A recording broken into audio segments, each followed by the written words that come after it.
government is committed to national unity and the inclusion of all Guyanese in charting a way forward for development. Attorney General and Minister of Legal Affairs, Senior Counsel Anil Nandlall at the flag-raising ceremony in Region 4 on the occasion of Guyana's 52nd Republic anniversary, said these times call for reflection and introspection. Our government is committed to the construction of a modern Guyana upon a couple of fundamental pillars. One, national unity. Two, respect for the rule of law. Three, respect for the constitutional rights and constitutional values of our society. And four,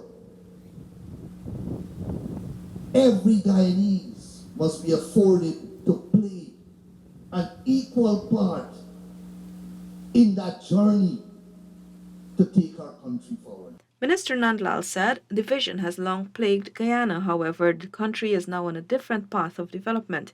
He noted that while a lot of battles have been won, many challenges still exist. I don't want to brush over the idea, not the idea, the problem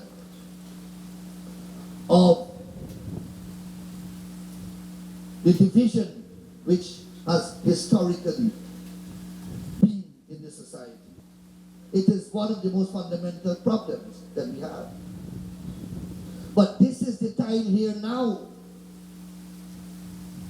where that can become secondary as we put on the forefront of the agenda, how do we participate?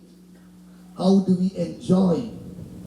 How do we become part of the success story of our country? The Attorney General is urging persons to reflect on the country's history, its mistakes, and to learn from them and to guard future generations from repeating those mistakes and charter a path for a successful Guyana. Also attending the flag-raising ceremony were Regional Chairman Daniel Siram and Opposition Member of Parliament Amanza Walton Desir, among others.